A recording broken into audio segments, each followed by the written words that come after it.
Yo, bonjour à tous chers amis, c'est Matt et je vous souhaite la bienvenue sur Rumeurs de jeux vidéo, la chaîne intégralement dédiée aux rumeurs plus ou moins connues de jeux vidéo. Et je vous propose de commencer tout de suite ce numéro 1 par une rumeur d'un jeu que vous connaissez forcément, la fameuse rumeur du Hell is Real 2401 sur Super Mario 64. C'est le 1er septembre 1997 en France que sort le très célèbre Super Mario 64 sur sa console, la Nintendo 64. Alors, ce n'est pas du tout le premier jeu de Mario comme certains disent, c'est juste le premier jeu de Mario en 3D, qui est une totale réussite, un des meilleurs jeux de Mario, et d'ailleurs encore aujourd'hui pour moi le meilleur jeu Mario, qui marque un changement total de gameplay pour l'époque, il faut le dire, et qui réussit parfaitement sa transition de la 2D à la 3D, comme d'autres jeux Nintendo sur la Nintendo 64, on peut citer par exemple l'excellent Zelda Ocarina of Time.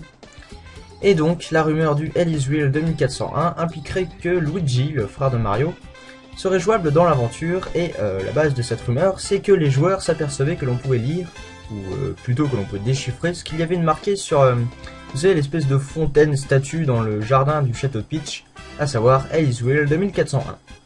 Alors pour le Hell is Real c'était clair, ça désignait Luigi, mais il faut avouer que le 2401 laissait perplexe quand même.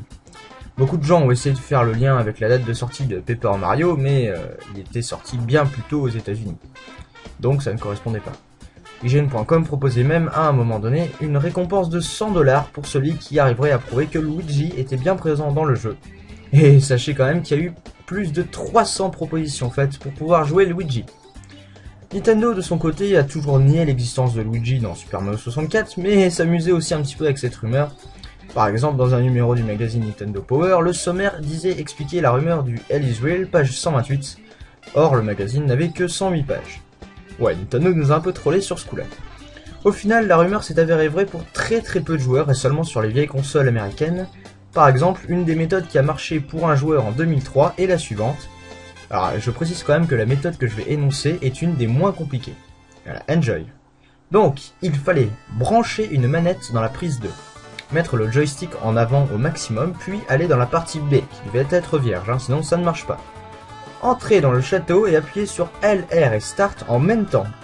Ensuite, il fallait ramener dans l'ordre les étoiles 1, 3 et l'étoile des pièces du niveau 1, les étoiles 1, 6 et l'étoile des pièces du niveau 2, et l'étoile 1 et 5 et l'étoile des pièces du niveau 3.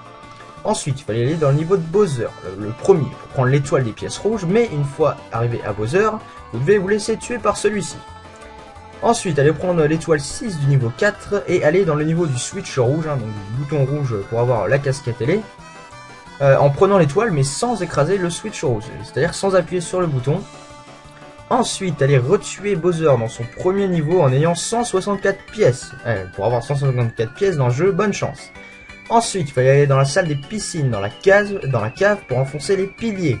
Ensuite, il allait aller dans le niveau du switch bleu pour aplatir le switch, mais sans prendre l'étoile, et ensuite, vous tuez. Ensuite, vous allez dans le niveau 3 sur le bateau, et là, il y a une caisse avec une tête de mort dessus qui va tourner autour de vous, et il faudra la laisser faire 64 tours. Ensuite, il faudra la frapper en faisant une attaque rodéo, et c'est là qu'une casquette verte frappée d'un L, bon c'est la casquette de Luigi quoi, sortira. Mais c'est pas fini. Ensuite, après avoir été éjecté du niveau, vous devez vous rendre dans la salle des miroirs au 2e étage. Alors là, on n'en a plus rien à foutre, vous n'avez même pas besoin de tuer Bowser une deuxième fois. Il faut effectuer 6 attaques rodéo sur un des piliers de la salle des miroirs, puis 4 sur celui en face du tableau des Goombas. À ce moment-là, alors Luigi apparaît dans le miroir, il faut frapper le miroir, et Luigi viendra à vos côtés et vous pourrez le jouer en appuyant sur L.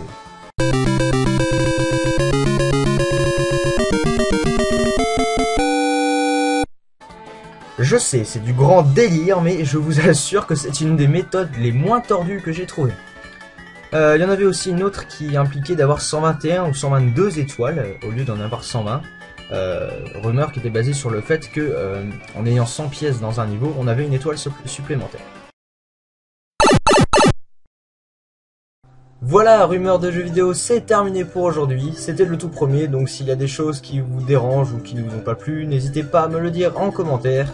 Et si au contraire vous nous avez aimé et que vous avez hâte de voir le prochain, surtout n'hésitez pas, abonnez-vous pour ne rien louper. D'ici là, portez-vous bien et à la prochaine.